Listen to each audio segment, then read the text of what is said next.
잠깐 기도하겠습니다. 사랑의 하나님, 저희들이 여기 있고 또 하나님께서도 이곳에 계십니다. 부족한 종을 이 단에 세우셨사오니 순도 100%의 도체가 되게 하여 주셔서 주님의 뜻과 말씀이 온전히 전해지는 귀한 시간 되게 하여 주옵소서. 감사하며 예수님의 이름으로 간절히 기도하옵나이다. 아멘. 오늘 성경 첫 절은 미쁘다이 마리오, 감독의 직분을 얻으려 하면 선한 일을 사모한다 함이로다. 또 우리가 읽은 이제 세 번역은 어떤 사람이 감독의 직분을 맡고 싶어 하면 그는 훌륭한 일을 바란다고 하겠습니다. 이렇게 시작이 되고 있습니다. 저는 꽤 오랫동안 이 성경 구절에 대해서 제 마음속에 문제를 가지고 있었어요. 왜냐하면 여러분 다 아시다시피 우리 감리교회는 감독 제도로서 교회가 운영이 되고 있습니다. 감독이라는 직책은 굉장히 중요한 직책이죠. 그런데 사실은 특별히 우리 한국 감리교회 여러분이 소식을 들으신지 모르겠지만은 한국 감리교회는 이 감독 때문에 아주 굉장히 어려움을 겪고 있습니다. 감독 선거할 때만 되면은 아무튼 시끄러워요. 감독 선거하게 되면 운동을 하게 되고, 운동하는 그 가운데 사실 하지 말아야 할 일들도 하게 되고, 그래서 선출이 되는 과정도 시끄럽지만 일단 누가 된다고 해도 계속해서 소송이 이어지고, 아무튼 참 어려움을 많이 겪습니다. 이 감독 제도라는 것은 연합 감리교, 우리 미국에 있는 교회도 감독 제도를 시행하고 있습니다만은 참 좋은 점이 많은 그런 제도입니다. 근데 문제가 어디서 생기냐 하면은 이 감독이 되려는 사람들이 사실 감독이 안 돼야 할 사람들이 감독이 되려고 하니까, 감독이 됐으면 좋겠다 하는 사람들은 차라리 나서질 않아요. 감독이 되려고 하는 사람들 중에 사실 감독의 자질이나 그 능력이 참 의심이 되는 그런 분들이 감독이 되려는 이런 것들 때문에 참 문제를 많이 겪어서, 감독이 되려고 하는 그런 소원을 가진 사람들은 선한 일을 사모한 사람들이다 하는 이 말이 제게는 과연 그런가 그런 생각을 하게 되죠. 근데 우리가 이제 한 가지 이해해야 될 것은, 여기에서 이제 감독이라는 이 말은 오늘날 우리가 생각하는 그런 감독하고는 다른 것입니다. 그래서 이 감독이나 장로의 직책에 대한 용어 사용이 교회 역사가 이렇게 오랫동안 지속되어 오면서 시대를 따라서 많이 다른 의미를 가지고 있는 것을 우리가 알게 되죠. 그럼 이 디모데 전서에 나오는 감독이라는 말은 그럼 무슨 말인가? 이것을 살펴봤더니, 이것은 오늘날 우리들의 교회에서는 이제 장로나 혹은 목사에 이제 해당되는 말입니다. 장로라는 말과 감독이라는 말이 같이 쓰여졌어요. 목사라는 말은 사실 예배소서에 한 번밖에 나오질 않습니다. 이제 초대교회에서 흔히 교회 지도자를 이를 때에 썼던 말은 감독 혹은 장로라는 말을 썼던 것을 우리가 알게 되죠. 이 장로라는 말은 유대교 전통에서 나왔다고 그래요. 자덴이라는 이런 히브리 말, 히라보로 번역을 했더니 이것이 프레스비테로스라는 말로 번역이 됐는데, 이것이 이제 장로라는 말은 이스라엘에서 나이 많은 어른들 혹은 부족의 장, 또 무슨 중요한 직책을 맡았던 그런 지도자들, 이런 사람들을 장로라고 했고, 이것이 초대교회에서 그대로 이어져서 사용이 된 것입니다. 감독이라는 말은 이제 조금 다른 것 같아요. 감독이라는 말은 이제 에피스코포스라는 말인데, 이것은 로마에서 식민지에 집정관을 둘 때에 그 사람들을 에피스코포스라, 이제 식민지를 다스리기 위해서 세워진 지도자들을 이야기하는 것인데, 이것이 또한 신약 시대 교회에서 이것을 사용을 했던 것 같아요. 그러니까 옛날에는 지금과 같이 안수받은 목사가 없던 시절이었기 때문에 장로나 감독 이런 칭호를 가진 사람들이 한 교회의 지도자로서 목회를 이제 했던 거죠. 그러니까 이 말을 다시 이제 해석을 하면은 오늘날 우리들 상황에서 장로가 되려고 하는 사람 혹은 목사가 되려고 하는 사람들은 선한 것을 사모하는 것이다. 이렇게 이야기를 할 수가 있습니다. 장로가 되려는 것은 좋은 일을 사모하는 것이다. 또 그 말에 대해서도 아마 여러분도 좀 의문을 가질지 몰라요. 정말 그런가? 장로가 되려고 하는 그 사람들이 정말로 선한 일을 힘쓰는 것인가? 이런 것들을 우리가 질문하게 됩니다. 사실 우리 교회가 겪는 많은 어려움들 중에는 스스로 목사가 되려고 하는 사람들, 또 스스로 장로가 되려고 하는 사람들, 이분들 때문에 사실 문제가 많이 있죠. 저 사람은 목사가 안 됐으면 좋았을 것 같은데 목사가 돼가지고 자기도 어렵고 남들도 어렵게 만드는 그런 경우도 우리가 봅니다. 뭐 성령 충만해가지고 믿음이 많아졌다고 해서 그 사람이 곧 목사가 되는 것은 아닌데, 우리는 성령 충만하면은 의뢰 신학교 가는 걸로 생각을 하고 신학교 졸업하면 또 목사 되는 걸로 생각을 했는데 많은 경우 번지수를 잘못 찾은 경우가 많이 있죠. 장로는 또 어떻습니까? 제가 목회하면서 겪은 어려움 중에 하나는 장로 되려는 분들 때문에 사실 어려움을 많이 겪었어요. 장로가 되려고 하는 사람일수록 사실 장로의 자질이 없는 분들이 많아. 장로 됐으면 좋겠다 하는 사람들은 차라리 가만히 있는데, 그래서 목회의 어려움을 겪어서 장로가 되기를 원하는 그것이 참 선한 일인가, 이런 생각을 이제 하게 되죠. 장로만 아니라 오늘 성경 본문의 마지막에 보니까 집사에 대해서도 그렇게 얘기를 했어요. 집사의 직분을 잘한 자들은 아름다운 지위와 그리스도 안에 있는 믿음의 담력을 얻느니라. 그러니까 집사가 되기를 원하는 것도 참 좋은 일이라, 이런 식으로 해석을 할 수가 있습니다. 당시 권사가 없었길래 망정이지 권사에 대해서도 똑같이 얘기했을 것 같아요. 권사 되기를 힘쓰세요. 권사가 되는 것은 참 좋은 일입니다. 이렇게 얘기할 수 있겠죠. 제가 전에 있던 한 교회에서 임원 수련회를 갔습니다.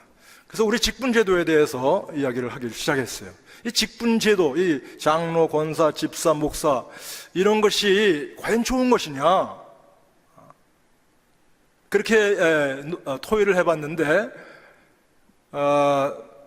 이 직분제도의 폐해가 많다 하는 의견이 참 많았어요. 그 폐해가 뭐냐면은 감격보다는 부담이 되어버린 제도다. 또 목적을 잃어버린 제도다. 또 거룩성을 잃어버린 제도다. 교회 갈등과 분열의 원인이 되어버린 제도다. 개인의 신앙 향상에 도무지 도움이 안 되는 제도다. 이런 지적들이 나왔습니다. 물론 그런 것만은 아니죠. 또 이거 직분제도가 참 좋은 것이다, 이런 주장도 많이 나왔는데, 그 주장 속에는 그래도 이 제도가 있기 때문에 교회가 든든히 세워져 가는 것이 아니냐, 봉사하고 헌신할 사람들을 길러내는 그런 제도로서 참 좋은 것이다. 또 그래도 이 제도를 통해서 믿음과 인격이 성숙되어가는 그런 일들이 일어난다. 그다음에는 우리가 이 직분을 가지게 되면 아무래도 섬기게 되는데, 이 섬기는 훈련 속에서 보람과 의미를 많이 느낀다. 후배들에게 모범이 되어지는 롤 모델이 이런 제도를 통해서 생겨난다. 무엇보다도 하나님의 부르심이 이 직분을 통해서 오는 경우가 많다. 그래서 이 직분제도는 계속해서 이어져야 한다. 이런 의견도 있었습니다. 그런 이제 토의를 통해서 제가 한 가지 느끼게 되는 것은, 아니 진주가 더럽혀졌다고 버리면 되나? 진주를 깨끗이 닦아서 사용하는 것이 옳지. 그래서 저는 그 토의가 끝나면서 이렇게 부르짖고 싶어졌습니다. 여러분, 우리가 직분을 진주와 같이 여깁시다. 진주와 같이 아낍시다. 진주와 같이 닦입시다. 진주와 같이 사용됩시다. 그렇게 부르짖고 싶은 마음을 가졌습니다. 그렇게 실제로 했는지는 모르겠어요. 제 마음에는 그런 마음이 들었어요. 여러분에게도 같은 말로서 청하고 싶습니다. 여러분, 우리가 가진 직분을 진주와 같이 귀하게 여깁시다. 진주와 같이 닦입시다. 진주와 같이 사용됩시다. 이런 초대를 여러분에게 드리고 싶습니다. 다시 말씀드리지만 우리에게 주어진 직분은 참 귀한 것입니다. 그것이 목사든 그것이 장로든 그것이 권사든 집사든 아무튼 참 이 직분이 생각하면 생각할수록 참 귀한 것이에요. 왜 그렇습니까? 그 직분에 따르는 칭호 속에는 하나님의 부르심이 있기 때문에 그렇습니다.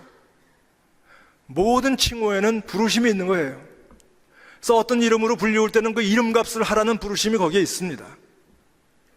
그래서 그 부르심에 응답하고 정말로 이름값을 하고 그 칭호 속에 담긴 하나님의 뜻을 존중하고 순종하는 모든 사람들에게는 오늘 성경 본문에 이야기했듯이 그 직분의 영광이 따르게 된다.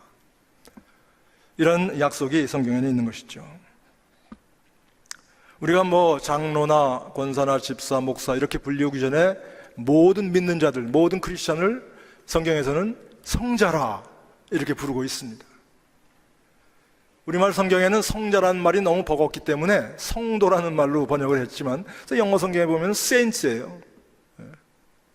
특별히 바울이 쓰신 그 서신의 인사말에 보면은 어디에 사는 성도들에게 이렇게 부르고 있거든요. 근데 이 초대교회의 모든 사람들은 물론 거룩한 사람들은 아니죠. 성도라는 말을 듣기에 합당한 사람들은 아니에요. 그들은 교회에도 문제가 많았고 그 개인 생활에도 문제가 많았죠. 그들이 거룩하다, 그들이 성자라 이렇게 불리우는 것은 그들이 정말로 무슨 거룩해서 그런 것이 아니고 하나님께서 그들을 거룩함으로 부르셨기 때문에 그렇습니다. 하나님께서 우리들을 성자라 이렇게 부르시면서 사실 그 마음속에는 너희들이 지금은 성자라고 부르기에는 너무 부족한 점이 많지만 내가 성령의 역사로 너희들을 성자로 만들어 가겠다, 그와 같은 약속과 부르심이 있는 것입니다. 우리를 부르실 때 우리를 장로나 권사나 집사 혹은 성도로 이렇게 부르실 때는 그 부르심 속에 하나님의 기대가 있는 것입니다. 여러분도 우리가 서로를 부를 때 장로님, 무슨 권사님 이렇게 부르기도 하지만 사실 성도라고 부르는 게 옳아요. 모두를 다 성도라고 부를 때 사실 그 부르면서 속으로 우리 이렇게 얘기해야 됩니다. 아시지요? 하나님이 우리를 향해서 가지신 기대를 이렇게 사실은 성도여 하는 부르심 속에서 우리가 서로 주고받는 그런 말이 되는 줄로 믿습니다. 아시지요? 하나님께서 우리를 향해서 가지신 기대.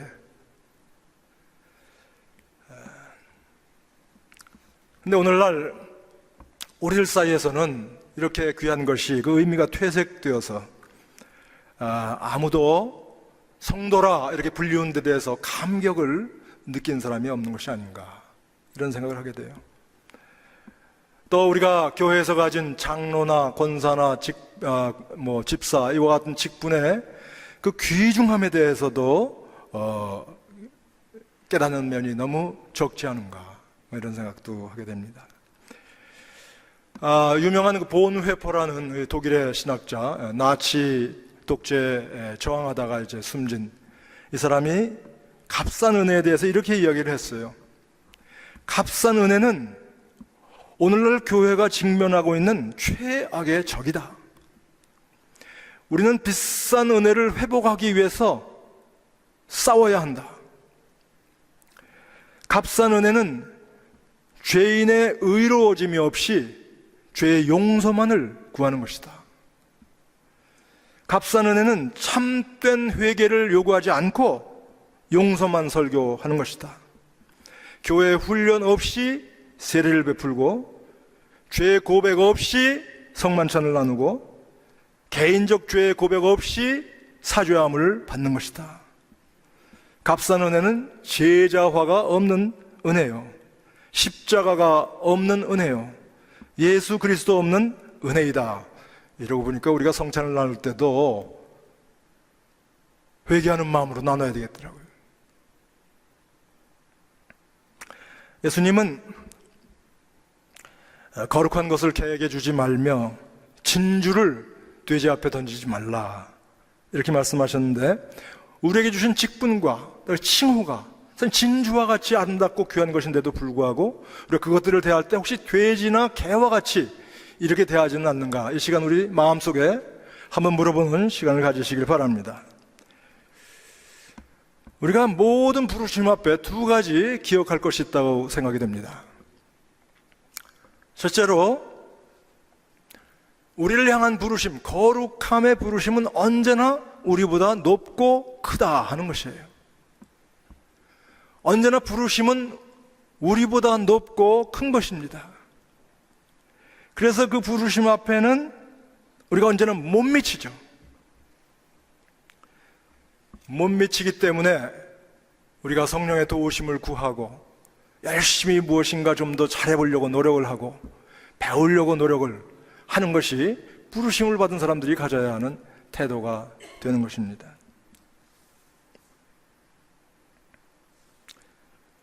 나는 아무것도 더 이상 배울 것이 없다. 이 배울 것이 없는 마음을 unteachable mind라고 해가지고 아주 문제가 많은 생각입니다. 나는 더 이상 배울 것이 없다. 더 이상 나을 것이, 특별히 우리가 은퇴하게 되면은, 노인이 되면은 난 더 이상 배울 것이 없다. 난 더 이상 잘할 것이 없다. 앞으로 나가기를 싫어하는 그런 습성이 우리들에게 있습니다. 그러나 하나님께서 일단 여러분을 부르셨다면, 여러분에게 어떤 칭호를 주시고 직분을 주셨다면, 여러분 아직도 그 거룩함에 미치지 못한다는 사실을 기억하시고 그 목표를 향해서 나아가셔야 합니다. 아름다운 노년을, 제가 지금 지난 월요일날 우리 은퇴 목사님들 모였을 때 설교하면서 이런 말씀을 드렸어요. 아름다운 노년을 보내려면 몇 가지 해야 할 일이 있는데, 그 중에 하나가 성화의 길을 계속해서 걸어가야 한다. 저 자신에게 하는 사실 말입니다. 성화의 길을 계속해서 걸어야 해. 그래서 나이가 들면 들수록 그 행동에서, 그 언어에서 그 존재 자체가 다른 사람들에게 위로가 되고 모범이 되고, 나도 나이 많으면 저렇게 되고 싶다 하는 느낌을 젊은 사람들에게 주는 것이 아름답게 늙어가는 사람들의 하는 일입니다.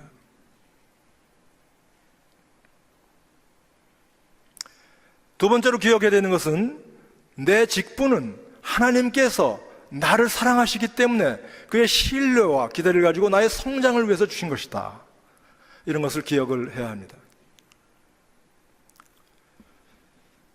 오늘 성경에 보면은 어떤 직분의 그 기능과 역할에 대해서보다는 그 품성과 자질에 대해서 이야기한 것을 볼 수가 있습니다. 우리가 직분을 맡았다, 무슨 장로가 됐다, 권사가 됐다, 집사가 됐다 하면 교회 일을 하는 것으로 이렇게 생각할 수 있지만, 교회 일도 물론 해야 되겠지만 교회 일보다 더 중요한 것은 그 직분에 합당한 품성과 자질을 갖추는 것입니다. 제가 이제 감리사를 하면서 한 일 중에 하나가 목사님들 평가하는 일이었어요. 연말이 되면은 그 목사님과 그 목사님 심무하시는 교회와 제가 이렇게 함께 그 목사의 1년을 평가하는 것입니다. 근데 대부분의 목사들이 원하는 것이 설교를 좀 잘해봤으면, 또 가르치는 것을 좀 잘해봤으면, 행정을 좀 잘해봤으면, 상담하는 일을 잘해봤으면, 이런 것들을 잘할 수만 있으면 교회가 부흥될 텐데, 그 일들을 잘해보기를 원해요. 그런데 제가 느낀 것은, 목사가 이렇게 이 일을 잘하는 것보다 더 먼저 가야 되는, 더 중요한 것이 있는데, 그것은 목회자의 합당한 자질과 품성을 갖추는 것이에요. 첫째로 목회자는 그 목회의 주인이 누구인가 하는 것을 분명히 알아야 돼요. 두 번째로 목회자는 나는 더 배워야 한다 하는 배우려는 겸손이 있어야 돼요. 세 번째로 물론 안과 밖이 같고 말과 행동이 같은 그런 성실성이 있어야 되죠. 그리고 사람들을 상대하는 것이기 때문에 따뜻한 마음이 있어야 돼요. 이런 그 자질과 품성이 갖춰지지 않고 그저 기능적인 것들, 설교 잘하고 잘 가르치고 상담 잘하고 이런 것들을 먼저 힘쓰게 되면은 절대로 그 교회, 그 목회에 은혜가 나타나질 않아요. 이것은 목사들이 해당되는 것만 아닙니다. 이것은 어떤 직분이나 칭호든지 다 해당되는 일이에요. 그래서 뭐 평신도 예를 들어서 권사님이 되셨다, 여자 권사님이 되셨다, 혹은 여선교회 회장이 되셨다. 부엌에서 음식 만드는 것을 제일 중요한 일로 생각할지 모르지만 그렇지 않아요. 그 권사라는 칭호와 부르심에 합당한 품성과 자질을 갖추는 것이 더 중요한 것이에요. 아주 안타까운 경우를 저희가 지금도 기억을 하는데, 제가 전에 섬기던 교회 여선교회 회장이 한 분 계셨어요. 얼마나 일을 잘하는지 몰라요. 그래서 뭐 바자를 하면은 뭐 수입이 10,000불 이상 막 나오고, 만두를 빚으면 몇만 개를 빚고, 부엌 살림도 잘하시고. 한데 한 가지 흠이 있어요. 그분의 언어 속에는 내가라는 말이 너무 많이 나와. 그래서 바자를 하면 사실 여성교회 회장들이 여성교회 그 회원들이 다 같이 수고했는데, 내가 바자를 해서 얼마를 남겼다, 이렇게 말씀하시는 그 순간에 그분에 대한 크레딧이나 그분에 대한 평가가 완전히 내려가는 거예요. 이렇게 우리가 어떤 직분을 가지든지 무슨 책임을 맡든지 그 책임을 잘하는 것도 중요하지만 그 이전에 그 칭호에 합당한 품성과 자질을 갖는 것이 얼마나 중요한가 하는 것을 우리가 생각합니다. 오늘 보니까 장로와 집사의 품성과 자질에 대해서 이렇게 이야기를 하고 있지 않습니까? 장로, 절제를 잘해야 된다. 가정에 충실하고 폭력을 쓰지 않고 언어에 절제가 있고 돈 관리하는 일에 절제가 있고 먹고 마시는 일에 절제가 있어야 된다. 두 번째로 관용해야 된다. 손대접을 잘하는 자가 장로의 자격이 있다 이거죠. 겸손한 자. 그래서 믿은 지 얼마 안 된 사람은 장로 주지 마라, 오늘 그랬죠. 왜? 교만해지니까. 겸손이 굉장히 중요한 품성이기 때문에.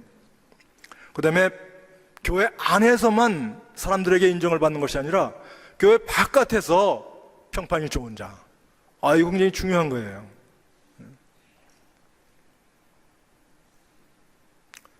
식당에 가서 가만히 이렇게 들려오는 이야기들 들어보면 교회 얘기를 하는 분들이 많아요. 특별히 LA 한인타운은 그런 걸 많이 듣습니다. 근데 교회 얘기를 하는 사람들이 막 그 종업원을 함부로 대하고 까다롭고 팁도 잘 안 주고, 그렇게 되면은 아주 내 얼굴이 화끈화끈해. 일단 여러분, 우리가 식당에 가서 식사 기도를 하잖아요. 식사 기도를 하면은 완전히 죽은 사람이 되어야 됩니다. 자기 감정 부리면 안 돼. 그저 그냥 종업원이 어떤지 감사하다, 수고한다, 팁도 좀 넉넉히 주고 이렇게 해야 예수 그리스도의 명성이 거기에서 높아지지, 짜고 투덜거리고 불평 많고 한 사람이 기도까지 했으면 그건 그렇게 하면 안 돼요.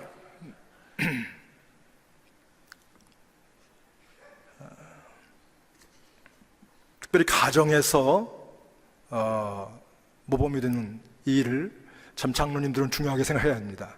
그래서 어느 교회 집회 갔더니 교회 여자 성도 한 분이 저한테 그러더라고요. 목사님, 저는 우리 남편이 장로 되기 위해서 몇 년을 기도했는지 몰라요. 장로가 그렇게 좋습니까? 장로가 되면 집안에서 좀 잘할 거 아니에요. 이건 저한테 하는 얘기기도 해요. 집사에 대해서도 행위와 말에 신의가 있는 사람, 절제하는 사람, 가정에서 자기 가정을 잘 돌보는 사람, 이렇게 좀 부르심이 가진 의미, 또 부르심에 응답하는 자의 책임, 이런 것들을 생각해 보면은 좀 마음이 무거워질 수가 있어. 아니, 좀 내 마음대로, 내 감정대로, 기분대로 살고 싶은데 예수 믿으면 뭐가 마이는 게 많아. 이 목사도 참 너무나 불편한 직책이죠. 너무나 가려야 할 게 많고 하지 말아야 할 게 많고 매이는 게 많아요. 그래도 여러분, 자기 편한 대로 살자면 일생가야 진보가 없어요. 이 진보, 잘하고 성장하는 거, 이런 것들은 어느 정도의 불편을 통하는 거예요. 그래서 우리가 직분을 가질 때 그 직분에 대해서 불편하게 생각하기보다는 하나님께서 나와 같은 사람에게 이와 같이 좋은 칭호와 직책을 주셨으니 내가 이것을 통해서 하나님 앞에 좀 더 가까이 나가는 일에 힘써야 되겠다, 이렇게 모두 생각하시길 바랍니다. 우리는 잘하는데 언제까지 잘해야 합니까? 완전에 이르기까지. 우리 요한 웨슬레 선생님이 굉장히 강조했던 거죠. 그리스도인의 완전. 어떤 사람은 아니, 죽기 전에 어떻게 완전해질 수 있나? 근데 그 완전이라는 말은 무슨 우리의 지식이나 우리의 행위가 하나도 흠이 없이 완전하다는 뜻이 아니죠. 요한 웨슬레가 완전하다 했을 때 그 완전은 방향의 올바름을 얘기하는 거예요. 우리 사도 바울도 마찬가지예요. 사도 바울도 완전이라는 말을 많이 썼습니다. 근데 그분도 이 완전이라는 말의 뜻을 한 군데 정지해 있는 상태로 쓰지 않았어요. 이 완전이라는 건 더할 나위 없이 더 보탤 것도 없고 더 나아갈 것도 없는 그런 정지된 상태라고 생각할 수가 있는데, 사도 바울은 그렇게 완전을 해석하지 않습니다. 사도 바울은 몸이 기울어져 있는 상태를 얘기하는 거예요. 어느 방향으로? 예수 그리스도께서 우리에게 주신 그 목표를 향해서 몸이 기울어져 있는 상태, 조금이라도 날마다 앞으로 나가는 상태, 올바른 방향을 가지고 완전에 이르도록 힘쓰는 상태, 그것이 그리스도인의 완전입니다. 그런 완전이라면 여러분 할 수 있죠? 할 수 있어요.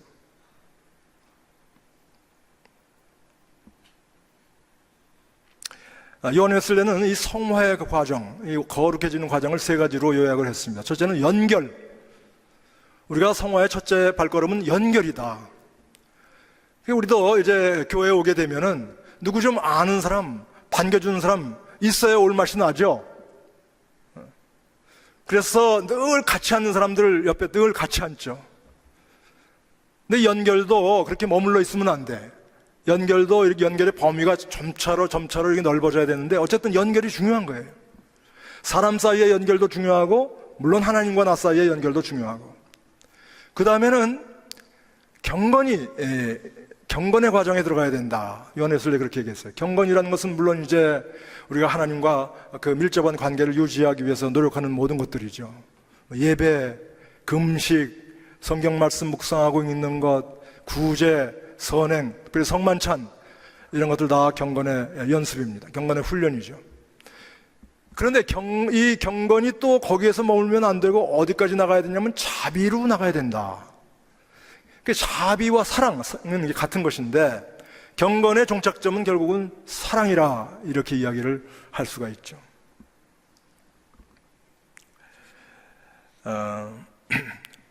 저 자신의 이야기를 하는 것을 여러분 용서하고 들으시기 바랍니다. 저도 때때로 제게 맡겨진 이 책임과 임무에 대해서 불평할 때가 있어요. 아니, 은퇴했다는데 이게 도대체 은퇴한 거야? 이런 생각을 할 때가 많이 있습니다. 남들은 편하게 지내는 것 같은데 왜 나만 이렇게 많은 짐을 지고 가야 합니까? 이렇게 불평하게 되면 하나님께서 언제나 하시는 말씀이 있어요. 너는 받은 것이 많잖아. 너는 받은 것이 많잖아. 그래서 받은 것이 많은 사람이라니까 또 책임을 이제 받게 되는데, 그래도 이렇게 살다 보면은 여러분도 그런 거 느끼시잖아요. 때때로 이 나의 연약함과 나의 사악함 때문에 하나님과의 관계가 소홀해진다는 느낌을 가질 때가 있습니다. 또 그가 나에게 주신 그 사명을 감당하는 것이 너무나 힘들다. 이 모든 경건의 훈련과 연습도 너무나 벅차다. 이렇게 생각될 때가 있는데, 그럴 때마다 저는 하는 일이 한 가지 있습니다. 찬송을 부르는 거예요. 찬송 중에서 제가 즐겨 부르는 찬송은 내 주 되신 주를 참 사랑하고, 내 주 되신 주를 참 사랑하고 곧 그에게 죄를 따고 하리라. 그 은혜를 주신 내 예수시니 이전보다 더욱 사랑합니다.